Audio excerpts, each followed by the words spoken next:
My brother and his wife have decided to take charge of the household, asking me to find another place to live. My mother, siding with them, treated my presence as an inconvenience. They don't even seem to realize who's been covering most of our household expenses. The lack of respect caught me completely off guard. I'm Melissa, a 31-year-old woman who moved back in with my parents after college. I had ventured into the corporate world, eager to carve out a successful career, but the challenges proved overwhelming, so I returned home during a period of joblessness. During this time, I explored remote work opportunities. With my background in science, I started freelancing as an engineer, taking on small projects at first. The pay was modest, but the freedom was everything to me. It was a stark contrast to the rigid structure of corporate life. As I gained more clients, my income grew, eventually matching what I would earn in a traditional job. But the biggest hurdle was convincing my parents, particularly my mother, to understand my unconventional career. My father understood after I explained, but my mother, who held traditional views, just couldn't wrap her head around the idea of working from home. Even when I showed her client emails and pay statements to prove my work was legitimate, she remained skeptical. She would often question the sustainability of my career, implying it was somehow shady or even possibly connected to some questionable group. Despite the steady income that contradicted her doubts, she also fretted over my reliance on what she viewed as unstable, unemployment-like benefits. I had considered moving out, but my savings weren't quite enough to support such a transition yet. During this period, my father's health took a downturn. His leg and back problems worsened, requiring nursing care, and he had to retire early. He reassured me that his pension would cover our needs, but knowing my mother's spending habits, I feared the money wouldn't stretch far enough. As I watched my father struggle, the fatigue and worry on his face mirrored his concern for our uncertain future. He had always been my steadfast support through college and when I returned home due to mental health challenges, and the thought of leaving him to navigate his health issues alone weighed heavily on me. My mother, too, was visibly shaken by his sudden decline, struggling to adapt to the change. With these circumstances in mind, I felt an overwhelming sense of duty to give back to the family that had supported me all these years. I promised my father I would help financially from then on. He was initially surprised, questioning if my income was enough, but I reassured him and showed him the stability of my finances, which seemed to ease his worries. Encouraged by his acceptance, I took on the responsibility of contributing to household expenses, medical bills, and other financial obligations. Each month, I began transferring a substantial portion of my income into my father's bank account, mindful of my mother's frequent use of his credit card. I took proactive steps to manage our household finances more efficiently by creating a new main credit card for myself and giving my mother a supplementary card to help curb her spending. My father, always cautious with money, urged my mother to adopt a more frugal approach. Despite my contributions, my mother remained skeptical, even questioning whether it was still appropriate for me to live at home. I defended my position by pointing out the financial support I was providing and explained that my absence would make things more difficult for everyone.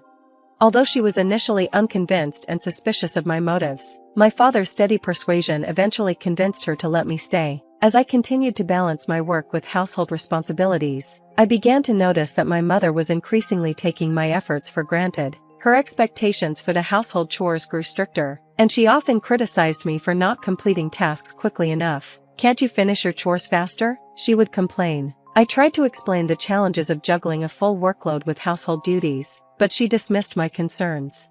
The strain between us grew, and our relationship began to feel irreparable, especially in contrast to the understanding and appreciation my father showed for my efforts. Despite this growing tension, we managed to carry on in this way for a year. However, after that year, my father's health took a sharp turn for the worse, and he was hospitalized. I visited him daily, offering him support and maintaining our bond during this tough time. During those moments of shared concern, my father expressed his gratitude and fully acknowledged the tension between my mother and me.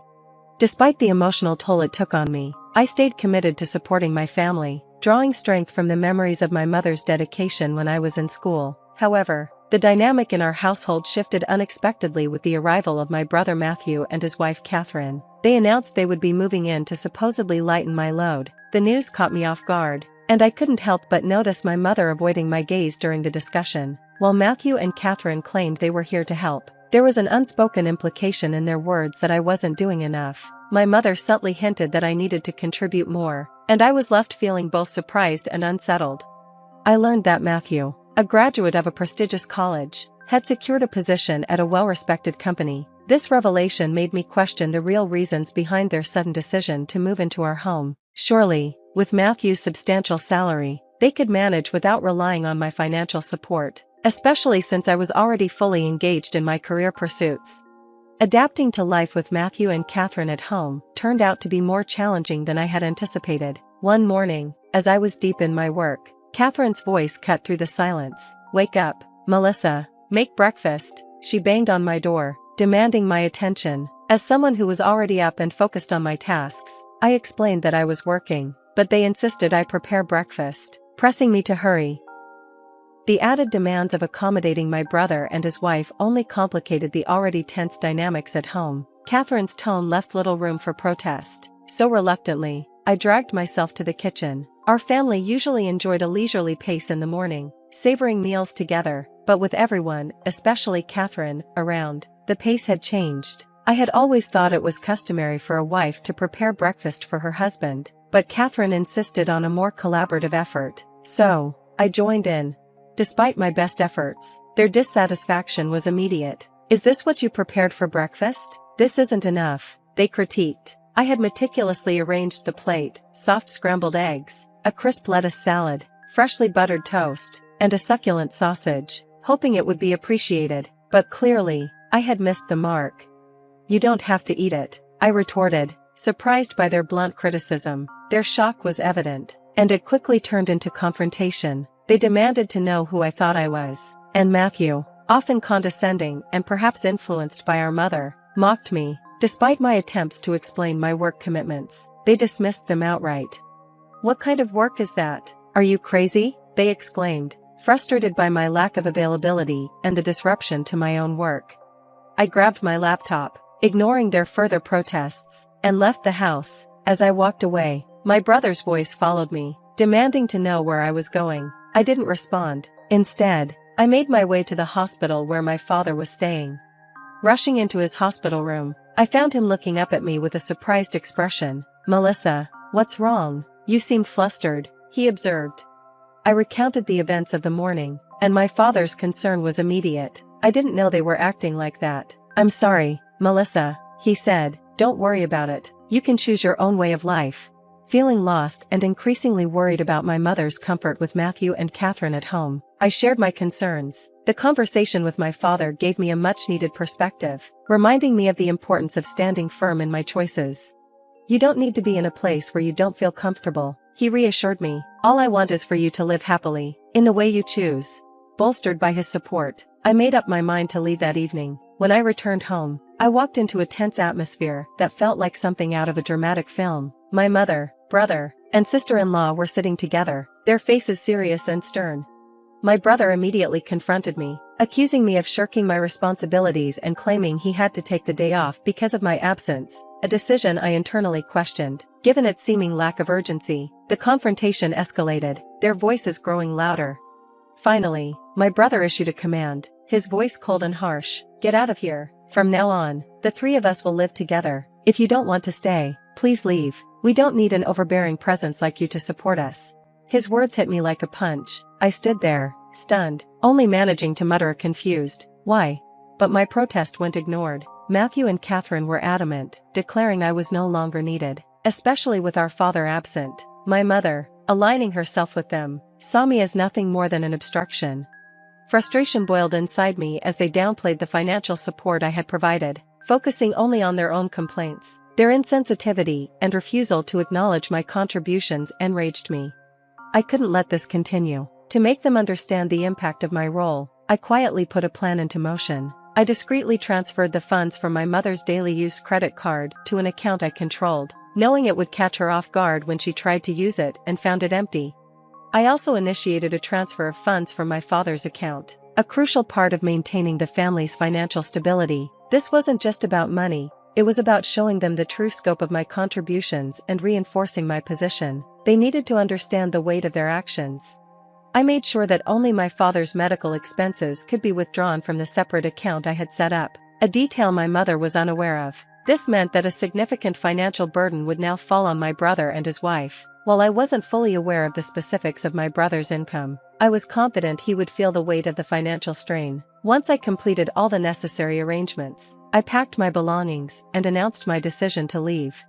"I'm leaving this place," I declared, expecting resistance, but to my surprise, my mother, brother, and sister-in-law were visibly shocked. They hadn't anticipated such a firm decision from me. Their expressions of astonishment were laced with a subtle hint of relief, though, as they made belittling remarks about my departure. "You're finally leaving? We've never dealt with such a troublesome person," my brother sneered. "You're not coming back, are you?"